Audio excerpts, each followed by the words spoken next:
Yes, people, welcome back to DR Sports and welcome back to the Transfer Live at 5. We have got a lot to get through today, so make sure you buckle up and you drop a like on the video early. We've got so much to get through. You know, Yes, sir. Arsenal, are they finally going to get a striker in? United looking at a couple of free agents, maybe not the ones they would have wanted. Yeah. With me today, DR Sports and AFTV Royalty. To the left, I've got the two Lyles actually. To the left, I've got Laurie. How are we? I'm all right, man. The better for the weekend. Over the weekend, we got some very good news, and I'm still buzzing off of that. So, yeah, I'm good. Finally, some transfer news. And to the other side, Kenya. I've returned. You've returned. I'm excited for this. What's I up? know all three of us have sat in the office and had this striker debate so many times. So, we finally get to have it out on camera. Yeah, hope you don't argue this time. Let's save the Arsenal stuff for a bit later on. Yeah. Let's start with Man United, because there's a lot going on there. Transfer window's been busy already, you know, and Mbeumo pretty much done. Cunha done. So you're thinking they just need that striker, but it's not been as easy as they would have hoped, right? Yeah, I mean, I don't know. I was a bit surprised that they're trying to get another striker, considering they're getting Mbeumo who can play striker. Like, I was a bit shocked, but I mean, being linked to Calvert-Lewin is crazy. I'm not even going to lie. That's a massive drop-off compared to the likes of Cunha, who can obviously play a false nine, and Mbeumo, who can also play as a striker, or he can play as like a second striker. Like, I mean, is Calvert-Lewin better than Hojlund? Well, Laurie, Yeah, obviously they looked at quite a lot of players. So it was Delap at the start of the summer, Osimhen was rumoured, Gyokeres has been rumoured, Ollie Watkins has been rumoured, but we're now seeing Calvert-Lewin this morning. Callum Wilson's been released by Newcastle, and I'm hearing people say Callum Wilson. What do you think they need to get over the line, just to sort of get back up to where they were? Do they need that young project striker, or is it better to go for someone with a bit of experience? Well, first and foremost, I'm so glad it looks like they won't be getting Gyokeres. So I'll put that. Well, there you go. But, yeah, I mean, the Calvert-Lewin link is crazy to me. I mean, obviously Calvert-Lewin has had numerous injury problems over the years. That's not his fault, of course. But you would have thought if they're going to go down that route, then Callum Wilson would make more sense. He's also had injury problems, but at least he's had less injury problems. And let's be honest, at this stage in their careers, he's a better player than Calvert-Lewin. Yeah. This stage of their careers, hasn't he always been better than Calvert? Well, yeah, that's true as well. But yeah, I mean, the Calvert-Lewin link is bizarre. It really is. I don't think he'll go there, surely. Well, now I go through Calvert-Lewin's numbers I think this is the Premier League. No, it's all competitions. So 2019-20, 15 goals, 21 goals, the 21-22 season 5, then 2, then 8, then 3. So he's had a 15-goal season, a 21-goal season, but in 2021. So surely... Yeah, that was ages. You know, that's a while ago. I remember him coming up to the Emirates doing the lawnmower celebration. It seems like a decade ago now. Well, you know what? It's even more crazy. It wasn't that long ago. I can remember we were linked with him. Exactly. You know what I mean? We thank the gods that it just goes to show. But you him can and be hot one Richarlison, moment and not the next. But Kenya, what sort of striker do you think United need? Because we've seen over the years they've done the Hojlunds, they're a little bit younger, and people have been saying, you know, they need that. You know when they bought in Cavani, and it's like he's not great anymore, but he's experienced, he knows where the goal is, he'll take the pressure off the younger lads. Do you think they need to go for that, or? Yeah, they need someone. I think getting an older striker would be best for them, because they've got overall just a really young squad. I think the eldest in that team is probably like Bruno or Maguire, and then even so, Maguire's probably going to hold the bench.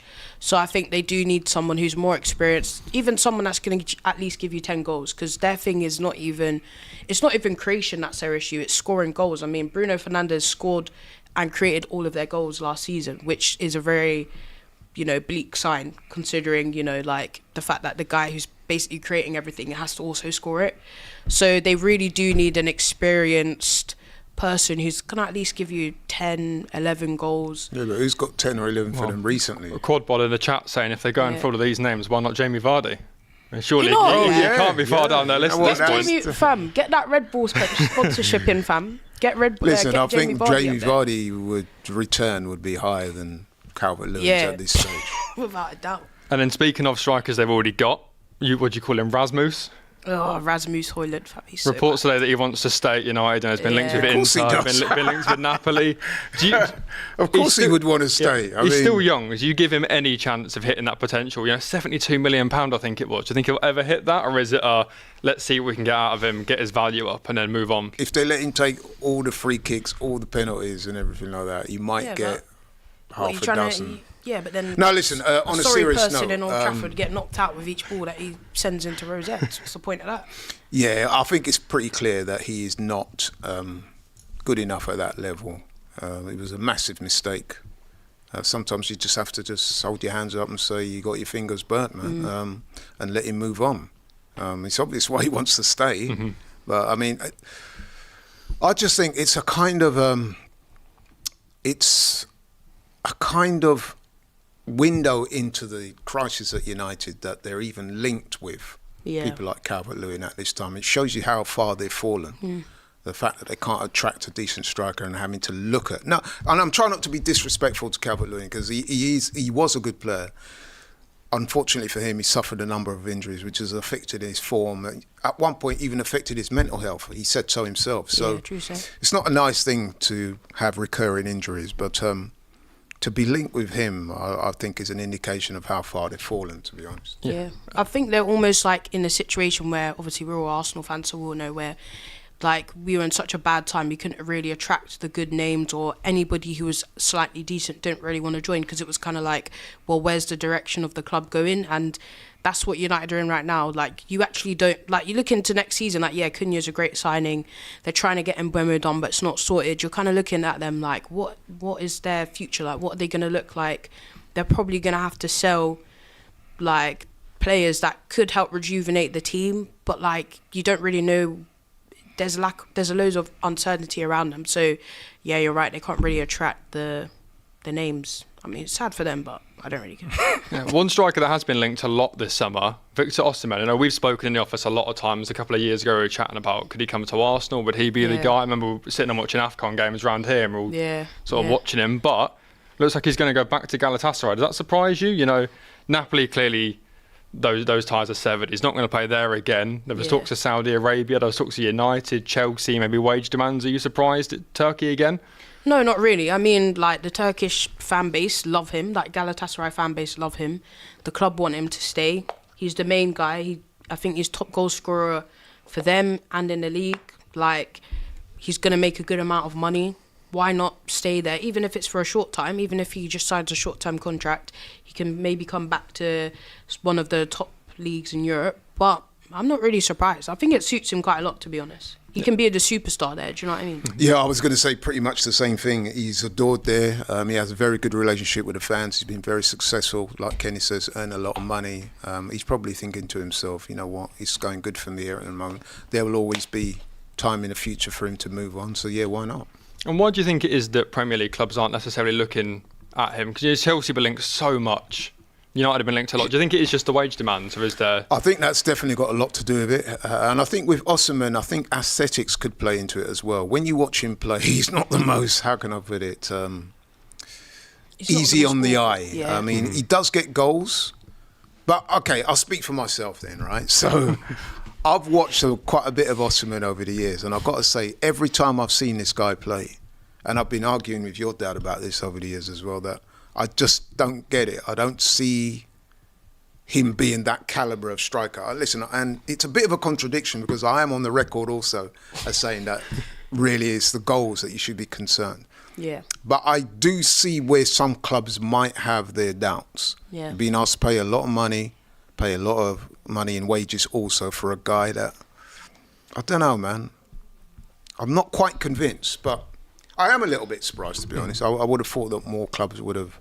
I know Chelsea were looking at him at one point. Yeah, I think for him, like, the window for when he should have maybe come to Europe is closed. Like, well, not to Europe, but maybe to, like, the Premier League is closed. Like, clubs like Chelsea, Arsenal, Man United. How old is it? Good question. Maybe, like, 27? He's not... I think he's younger than that. 26? Because he's not very old. Victor Osimhen is... Don't start. 26. He's 26. Yeah, oh my God. Right, okay. That makes me feel so old. Yeah, people... But, like, yeah, I just feel like his window to come to the Prem is closed. Like, you think about maybe some other... I don't know, he's younger than Gyokeres. I know, but, okay, so for example, we're, like, Arsenal about to sign a striker. Do you know what I mean? Chelsea have just gone and got Delap for 30 mil. Man United probably couldn't afford him or his... They don't need another person with high wage demands in their club. Like, the time where maybe he could have come to the Prem is kind of closed now. So I feel like his options are very limited. He can't really go back to France. Like, again, what other team other than PSG can give you that big contract? It could be one of them where, that phrase, is the juice worth the squeeze? You know what I mean? It could be one of them because, like I said, aesthetically, he's not the most pleasing on the eye. He has a record of scoring goals, though, in the Italian league and obviously in the Turkish league. So I am a little bit surprised that more clubs didn't come with him. But then I can also see if he's got these high wage demands and he's not prepared to budge. I mean, we've seen Gyokeres. He's revised his position downwards in terms of salary and stuff like that. Yeah. Sometimes you've got to be prepared to, do that in order to get the moves that you want. And like I said, he seems happy in Turkey. He's adored by the fans. The club love him. I mean, he had problems, didn't he, when he was at Napoli? Yeah. With the way he was treated there, I thought that was quite bad, actually. Yeah, those bridges are definitely So burnt, if you've aren't gone they? to a club now and they're showing you love, you're successful, you're banging in the goals there, then he might probably thinking, you know what, stay. Yeah, true saying. Yeah, people, so get in your super chats, drop a like on the video already. There's a couple of people already. Someone said, what's Odegaard doing here? Which I'll take because the other day, whoever said this, I had a parting in my hair and the lighting on the studio was right through it and someone said I had a Bobby Charlton haircut. Someone thought I was all the way back there with my hair sweeped over. So whoever that Talking was. to Turkey, you might be heading out there. Yeah, maybe Osimhen. I'll go with Osimhen. But Be Here M8 says, super chat, says, we're not going for Calvert-Lewin. According to Romano, he was offered to a lot of clubs, including Man United. That's it. We're more likely to pay false nines than pay someone 150 to 200k a week just to sit on the bench. That's how it starts, man. You get offered someone. No, but you know what I find baffling about that situation as well? So if you look at it logically, he's just been released pretty much by Everton because of that. Yeah. So why would another club think it's going to be any different if they take him? Yeah, I think four seasons is enough time to say, your injury, it's not a blip. It's unfortunate, but when you're at his age now, it's been sort of 4 seasons since you've hit big numbers. Maybe it's just you are, unfortunately, over that hill earlier than you'd expect. He's better off maybe trying to join a newly promoted team, like maybe as a second striker or something, rather than trying to, because they obviously want to stay up, so they might just see it as like, oh, it's another good option to have off the bench. Like, we won't rely on you, but it's a good rotational option. You could do a short-term contract with one of them, rather than like obviously the established Premier League clubs who kind of know the situation a bit more. Like, I'm surprised that United are not looking like somebody like John Duran. I think that would be perfect for United. Okay, I know he's going to cost them a bit of money and wages as well, but I would think that's a better look, isn't it? But I guess he's gone to thing on loan now, isn't he? Yeah, so only on loan, and they said that his chapter at Al Nassr is over, so maybe next summer there's a chance for that. But let's move on to Tottenham. We're going to save the Arsenal chat for a little bit, and let's move on to Mohamed Kudus. Yeah. Tottenham and West Ham James. don't really like each other. They don't do a lot of business, but it sounds like Kudus to Tottenham's on. Yeah, and judging by what I can hear from the West Ham fans, including Nicky Hawkins, shout out to Nicky, I did a show with him on Friday, he's pretty much saying that he'd drive him over there because I think the West Ham fans became very exasperated with Kudus last season because he had a really good first season. We know he's a very talented player, but the knock on him last season as far as West Ham fans were concerned is that they didn't think he was putting in a full shift week in, week out. What Nicky said to me was, and that's been repeated by other West Ham fans, is that he showed up for certain games when he knew that the lights was on him. That's not a good look. So I can understand why the West Ham fans want him out. Okay, there is that rivalry they have with Spurs. They don't want to sell to, a club that they don't have any particular affection for. However, if it means that, can get good money for him and look elsewhere, they'll probably take it. Did they finish above Spurs, West Ham? Yeah, or were they second bottom? Yeah, I'm pretty sure they did. Is he technically going down the table? Did they? Spurs finished 17th, and I want to say West Ham finished 16th or 15th. Yeah. But as you can see on the screen, it says, there you go, our Tottenham fan. Yeah, our producer just turn that off, man. Champions of Europe on the screen. But as you can see on the screen, reports saying £50 million. That's been rejected. West Ham want closer to 60. I think he's got a release clause a little bit higher than that. But but I think his release clause was only open for a week. So that release, I think it's already closed. When I was reading up about it, I think it was only open for about a week. So, West Ham probably want to get a bit closer to that, which I think is like 60, 65. He is a good player, though. And I'm surprised it only appears to be Tottenham that will come in for him because he is a very good player. Yeah, I think there's a bit of a domino effect happening, isn't there, where Eze was wanted by Tottenham, but he seems to have given his priority to Arsenal, So Chelsea went for Kudus, but it sounds like they won't be able to buy him unless they sell Madueke. So it sounds like it's going to be a real domino effect where does Eze go? Does Madueke leave and come to Arsenal? We'll get onto that. So then that opens the door for Kudus, where maybe Spurs is the only place that sort of makes sense for him. Yeah, exactly. Well, if Palace are going to lose Eze, which, let's face it, it's possible, then Kudus might be a person that they might want to look at. So would you say, if you were Mohamed Kudus and I said to you, you can go Crystal Palace, who finished, 10th-ish? You can play Europa League football, you can be the Eze replacement, you can be the big fish in the slightly smaller pond, or you can go play Champions League football at Tottenham, new manager, new regime. Which one are you choosing?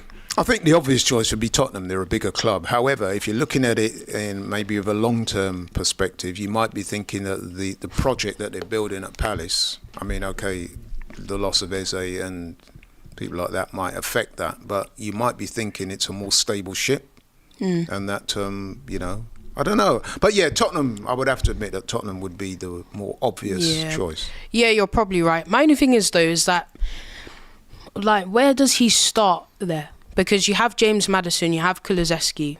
Kulusevski, I think, last season was their best player. And then Maddison's very injury prone. Yeah, it's very true. But you also have, Kudus can play on the wings, and you have, can he play, I guess, I'd say, are you going to start him over Brennan Johnson? You have Son, who's, although depreciating a lot, he might stay, maybe. So it's more of if he wants to start, he would start at Crystal Palace. That's a no-brainer. But would he start at Spurs? It's a bit of a question, really. I think he would back himself to start. If not straight away, I think he could force his way into that team. And like I said, Maddison is a decent player. Well, more than that, he's a quality player, but he's had his fair share of injuries. He had that last season as well. Yeah, same with Kulusevski. He ended the season having surgery. Yeah, there was a report on the screen a minute ago as well saying that Tottenham apparently offered 50 million, but the add-ons included if they won the Premier League or the Champions League. And it was swiftly rejected now. Yeah, forget that. They're not add-ons then, are they, really? They're just... That's like, what was it? Whoever threw that in there... That's like the Anthony Martial Ballon d'Or clause, isn't it? If he wins the Ballon d'Or, he gets it. But I think it's time to move on to Arsenal. Yes. Sort of last time we spoke, we were all talking and going, well, Zubimendi's done, but we've not really heard that much. And all of a sudden, over the weekend, everything sort of goes crazy. So, where should we start? Good news or the less good news? Let's start with the bad news first. What's the bad news? Madueke. It's not bad news, but it's not like... No, it is bad news. It's not bad news. I hate to call a player bad news, but it's not what we really want to hear. It's not like the signing that we think... a lot of people are like, what, does this even make sense? Do you know what I mean? I always say that, to me, it would only ever make sense if Trossard leaves. Mm-hmm. But then even then, I would rather keep Trossard than have Madueke, if I'm being honest, because Trossard is more versatile and he's proven.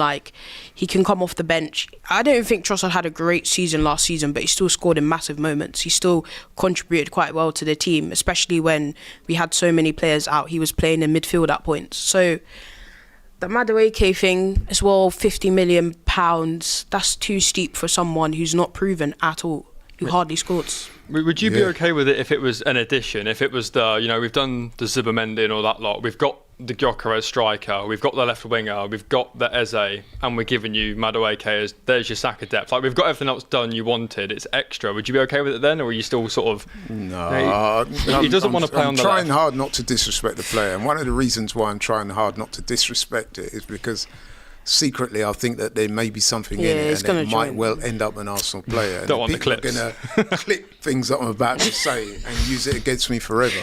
But I will say this: listen. Madueke is a decent player. In fact, he's a good player.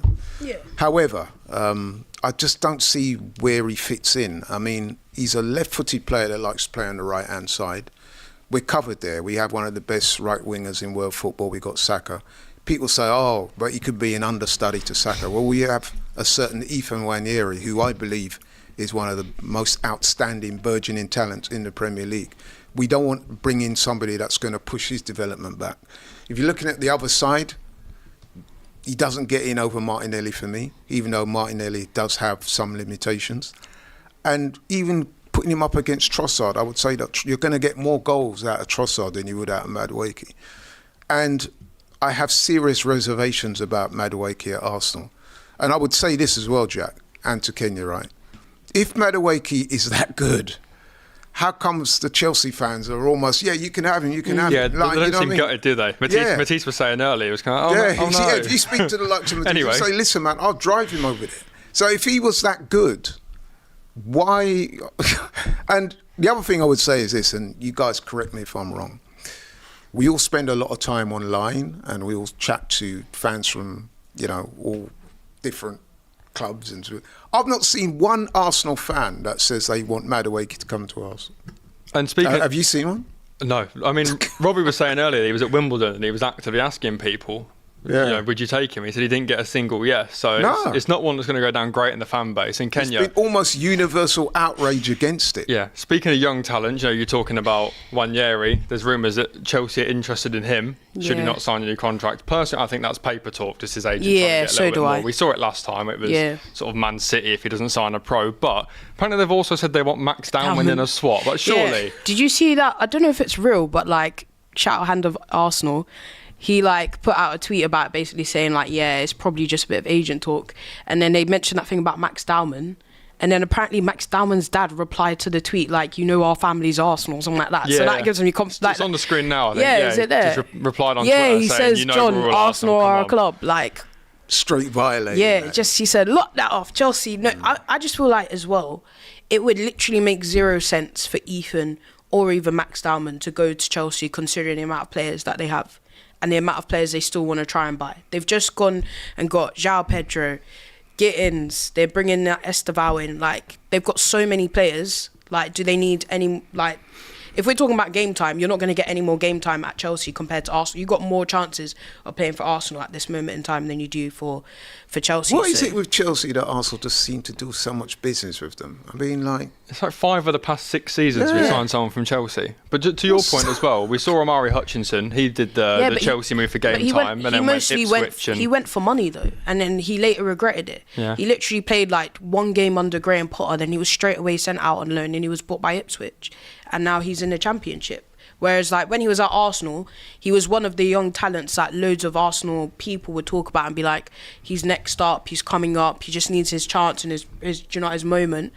And, in the end, he kind of chose a path that didn't really work out for him in going to Chelsea. They didn't even give him a chance, they just sold him. What is it that Madueke brings to Arsenal that we don't already have?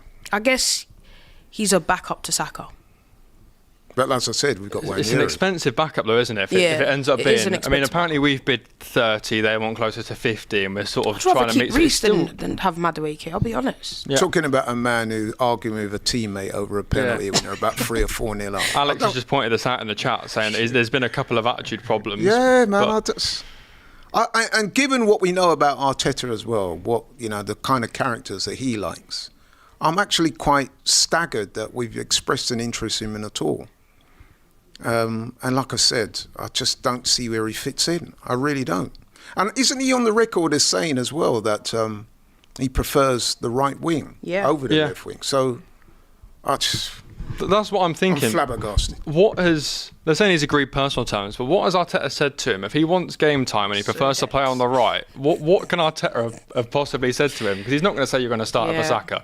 You're not even going to compete, are you? I've literally looked at Madueke's stats versus Martinelli. So Madueke scored 7 Premier League goals and Martinelli scored 8. And that's a poor Martinelli season. Half of those were against Wolves. Yeah, and 3 of them were against Spurs. Was that the game where he went on Instagram and said he doesn't like Wolverhampton? Scored and I'm just does this guy, does he even score more than Trossard? Is he going to be... I just see it as... If we're going to get someone who's going to be a backup to Saka, of course, you're not going to find someone like Saka. It's almost unheard of.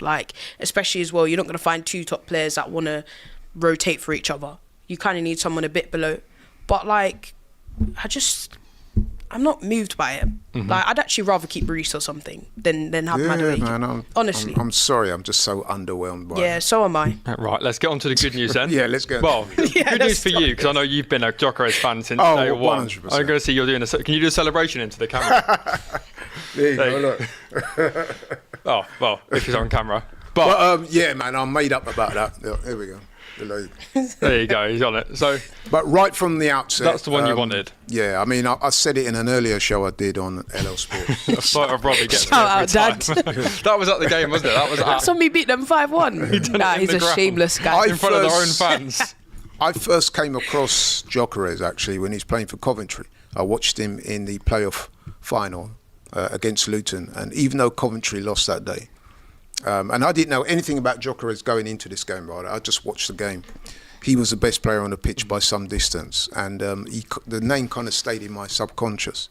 And when I heard that we were linked with him this season, and obviously I'd seen him in the Champions League bullying up City, I'd seen him play against us, and he did have a great game against us, but I did note in that game, towards the end though, he was very direct, he had some shots from outside the box, he was lively.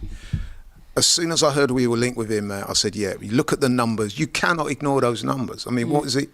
39 league goals he got last season, which is 97 goals in 103 games, in it overall. No matter what league it is, the numbers are ridiculous. That's insane. I mean, the debate in the Arsenal fan base for months now has been Sesko over Gyokeres. So for one last time, can we get a Sesko or Gyokeres poll in the chat? Just Jack, one last time. Please let. Now Arsenal have made their decision. We want one more, but let your boy go, man. We know that you're. I like Sesko. We know that you love Sesko. I like Sesko. Let's keep it PG. We know you love Sesko. Whoa. But like, I don't hate Sesko. I feel like every time I'm with you, you make it seem like I hate him. I don't hate him, but I want someone who's gonna come in.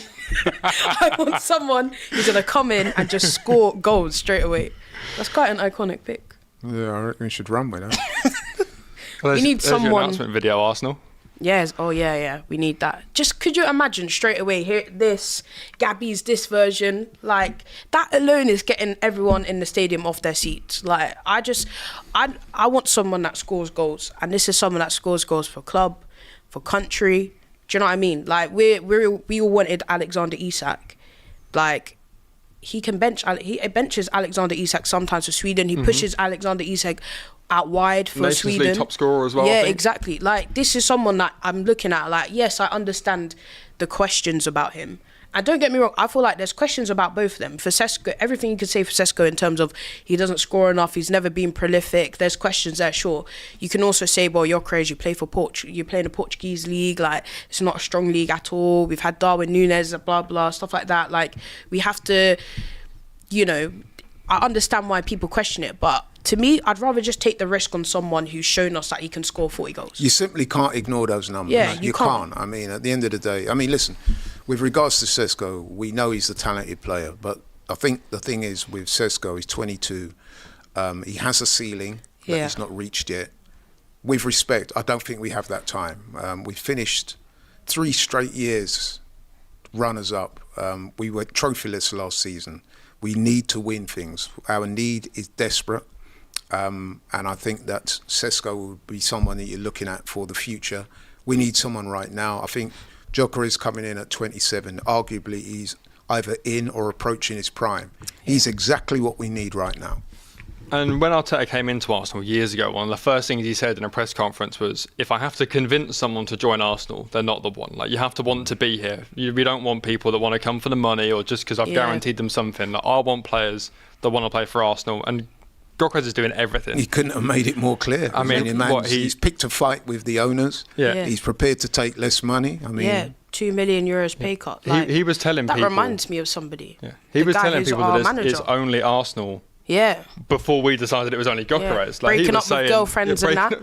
Like, I've never seen someone more dedicated. Do that? Yeah, exactly. I've never seen someone more dedicated to want to come.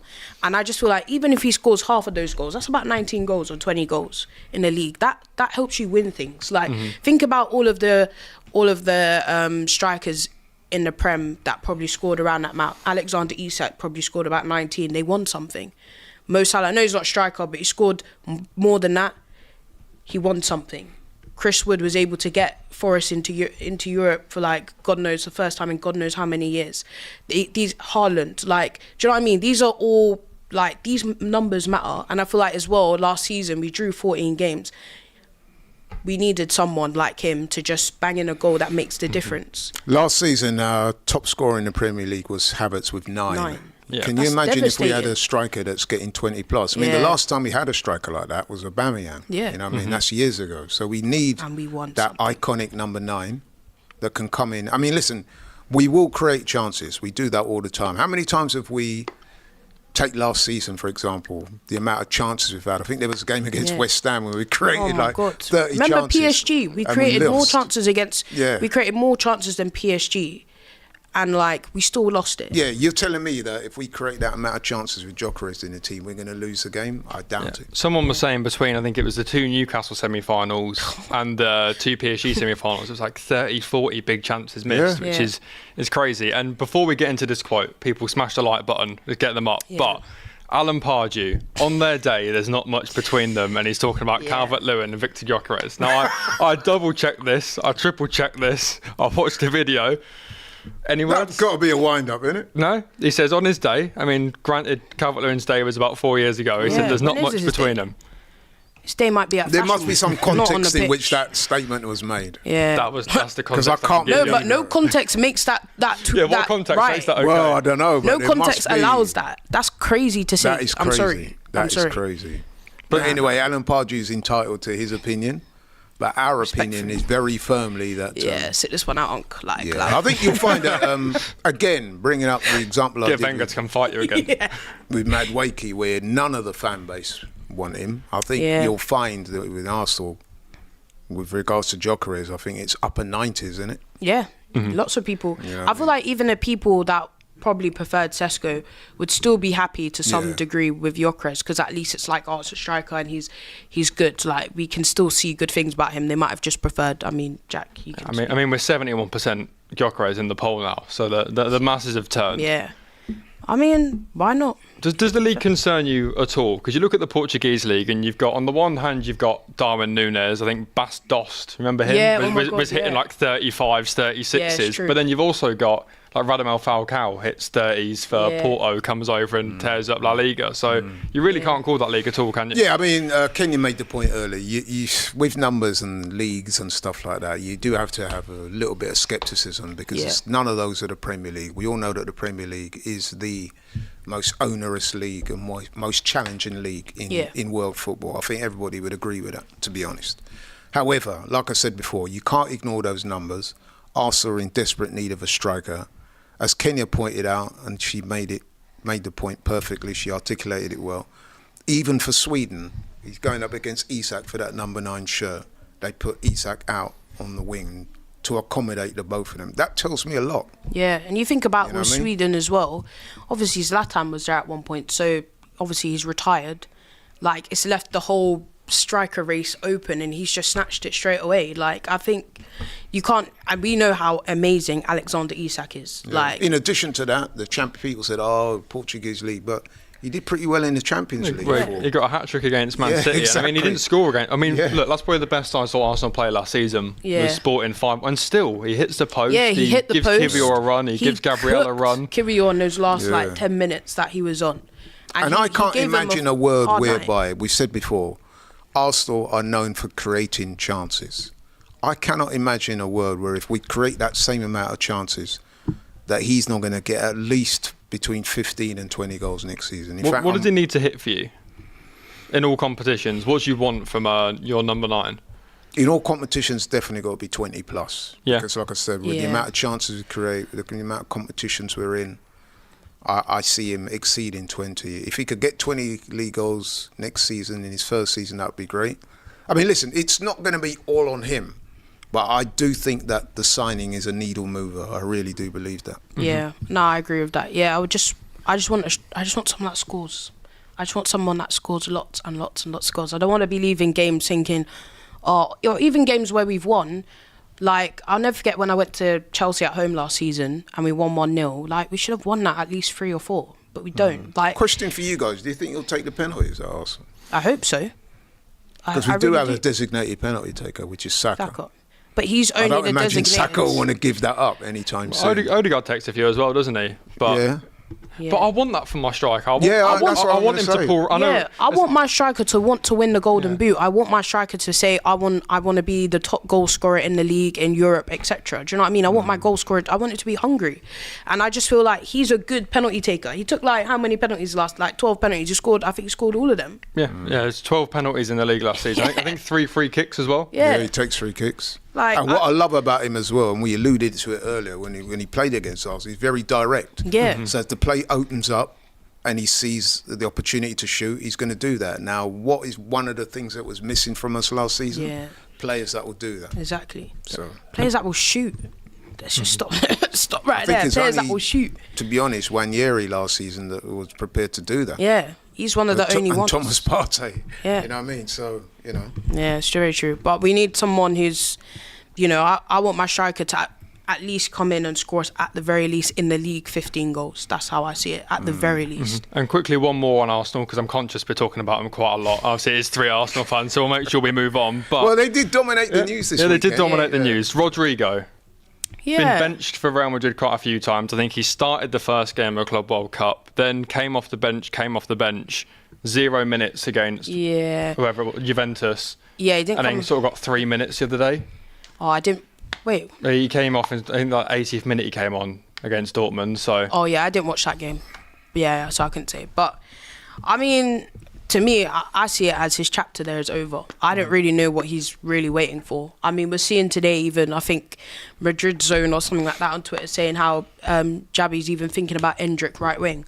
Yeah. Like, that's quite a big statement considering Endrick is like a false 9. So I just think, like, you know, I don't really understand why he... I mean, I do get it.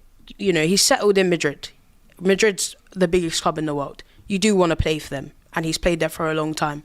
But I think Madrid look at it like he's a good player, but he's one that we could be without. He's not a Vinicius, he's not an Mbappe, for example. And then they've got this Gonzalo Garcia who's like looking like Raul and that, like, you know, they could do without him. But I mean, there's other clubs now interested in him. So I don't know, it depends on the Madueke situation. It depends on when he decides he wants to stay or wants to leave. Like, I don't really know.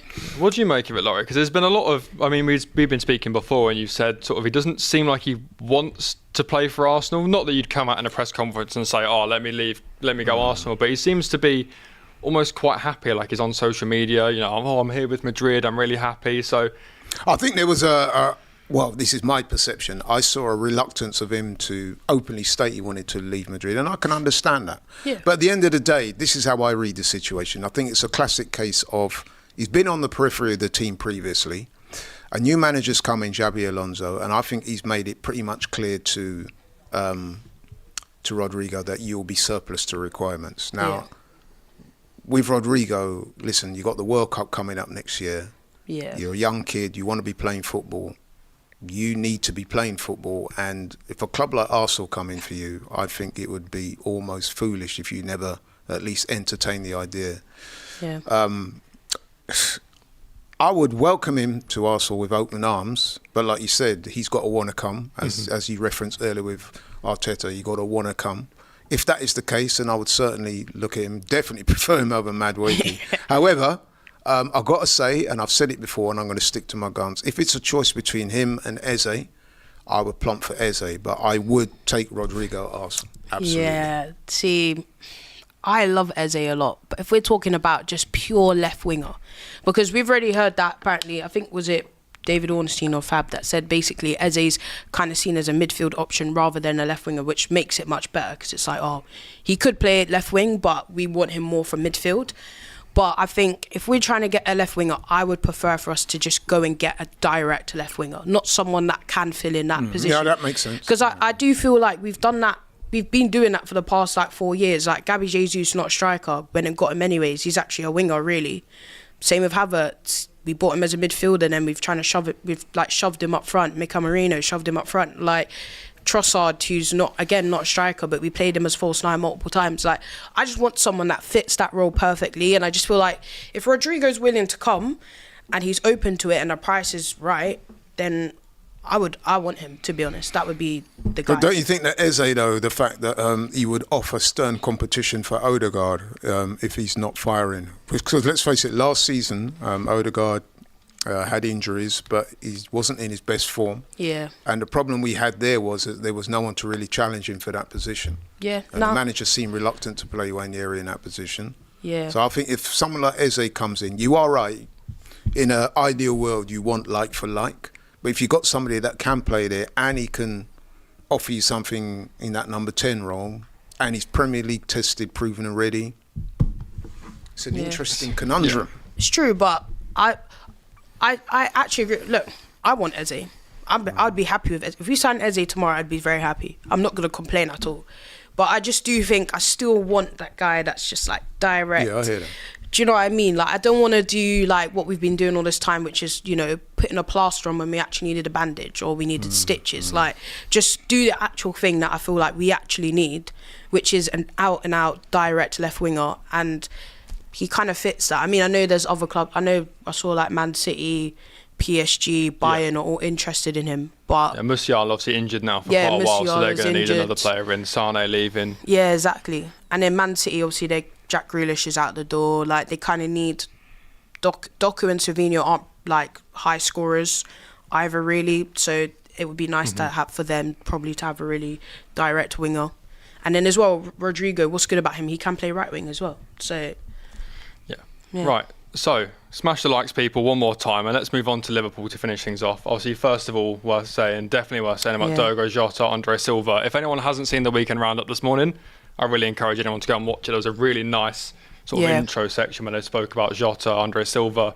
Obviously, it goes without saying that our thoughts, our prayers are with the family, the friends, the teammates. Yeah, even just Wolves the football fans, community. Liverpool fans, anyone that's affected by it. With that particular incident, or tragedy is a better word to use, that sent reverberations not just amongst football but sport, but in general. I mean, even in the Houses of Parliament, the Prime Minister and ministers there were making statements about it. It's just sent shockwaves throughout the world, and we're still reeling from it. I mean, it's a truly tragic situation. I think it's been amazing to see how the football community has come together. Especially, I saw the other day that Liverpool are going to pay all of his wages to his family for the rest of his contract. I mean, I'd expect nothing less from Liverpool, classy club. Yeah, no, I agree. I just feel like, you know, I was saying to AGT, like, I know that they were both here for a short time, but the impact that they had on everybody whilst they were here is just like, some people don't even have that in a lifetime. Do you know what I mean? So we're very lucky to have experienced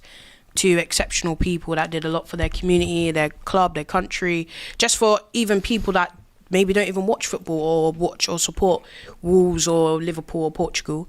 And it's just very sad. I think it touched home quite a bit, but... Flex made an amazing point this morning. Obviously, it's important that they had so much life ahead of them. Yeah. To be sad about that, but also to celebrate what they did do. Exactly. They've had amazing sort of impacts on loads of people's lives. Millions of people that just like, obviously saw the great positives that they brought to the footballing, not even just footballing community, just to the community in general. And, you know, obviously we're missing two incredible people, and I feel really sorry for their friends and their family. And, of course. Yeah, definitely. Well said. Yeah, and then sort of transfer market, we'll move on to Liverpool with what they do going forward. Obviously, it can be a really tough time for everyone involved. But the first thing that came out this morning was Luis Diaz links, I think, reportedly agreed terms with Bayern Munich. Yeah. Barcelona, I know he said before in the past, I think his dad said that he would love to play for Barcelona. Could you see him? I could, you know. Moving on. Yeah, I actually really could see Luis Diaz at Barca. Like, I just feel like that would really suit him. And for them, he's a more inexpensive version compared to someone like a Marcus Rashford, who's got very high wages, who might actually want that matched.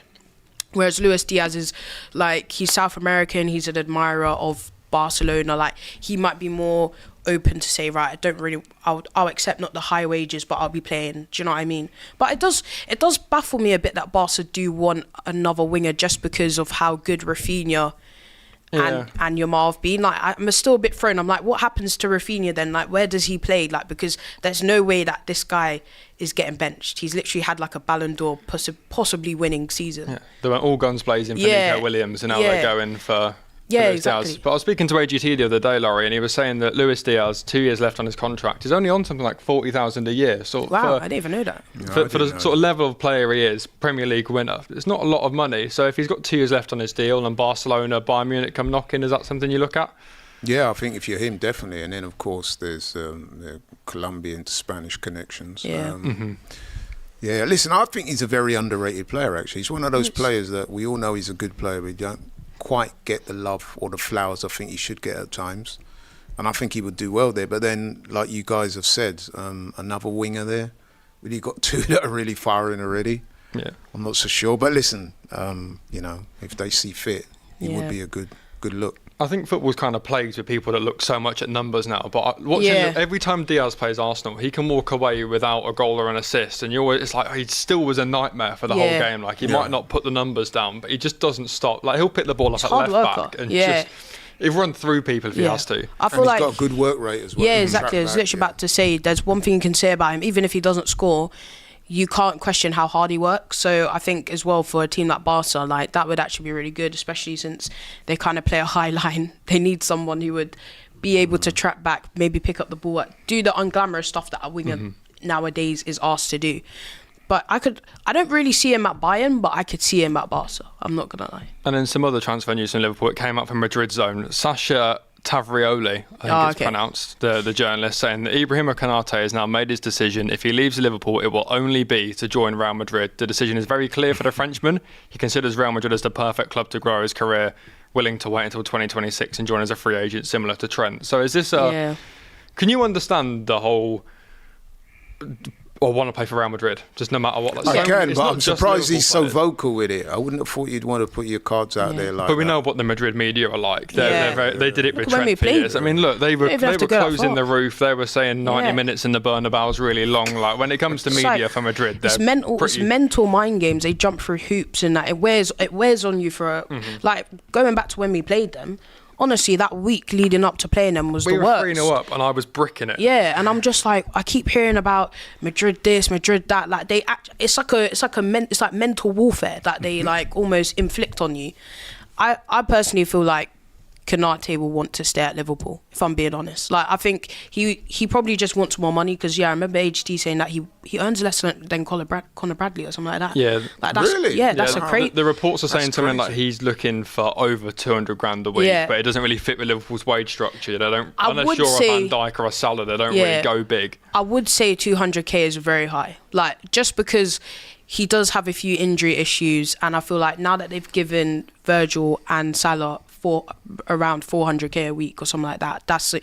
You obviously want to keep everyone else a bit lower. He's earning less than Conor Bradley. He's an established French international. Right? I feel like if you gave Konate 150k a week, I think that's quite, or even 120 to 150k, I think would actually be a good amount. Just considering that, this is not to take away from him, but considering that he's playing next to Virgil van Dijk, who's just incredible. Like he's still got a ways to go there. Don't get me wrong, he's a French international, but I don't know. He's not even starting for France at the moment though, as well. You've got. I know Upamecano's injured, but when Upamecano's back, it would really be Upamecano and Saliba who's kind of cemented himself as well. So I don't know. I think Madrid already to learn that he's getting less than Conor Bradley. Yes, that does shock. That shocked me as well. It looks like somebody somewhere is going to have to increase those. Yeah, numbers. That's got to be increased if you want it, because he's a really good defender. He is. If you're Liverpool, do you put a deadline on this? Do you say, you've got 1 year left on your contract after this summer, we're not going through the same thing again? So absolutely. They can't They can't allow that situation that happened with Trent to happen again, especially with the same team in similar circumstances. So they need to address that. Yeah, it's got to be a learning curve. And then Mark Gay's been linked quite heavily as well. He's got a year left on his contract as well. Could that be sort of a like for like, or is that more of a Quantz's out, we need another body in? Yeah, but then do you know, I always think, where's Joe Gomez right now?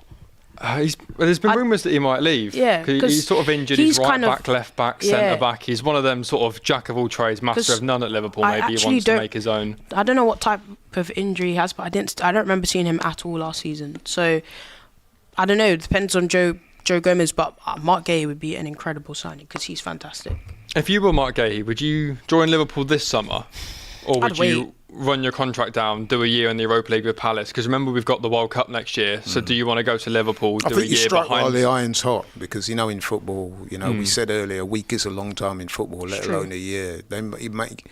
You don't know who's going to come through next season and be the next new hot thing. So if there's an opportunity for him to join Liverpool now, if I was his people and him, I would take it. But do you know what I'd say? The reason I say to Mark Gay that I'd wait is because the World Cup is next year. And I think he's got a great opportunity to go to the World Cup, but also start it. And I just feel like if you go to Liverpool, obviously at Crystal Palace, you're going to be starting every week. Like, you're a captain of Crystal Palace as well. You're starting every week. You're also going to be in Europe, which would be great for him. Whereas, like, if he was to go to Liverpool this summer, his game time is significantly reduced. Like, you're going to be rotated between you and Konate, really. Like, I don't know. I'd probably wait, and then as well, he can maybe open up to see if there's any other opportunities or anybody else. But, like, it kind of throws me because remember Newcastle were trying to get him as well. Mm-hmm.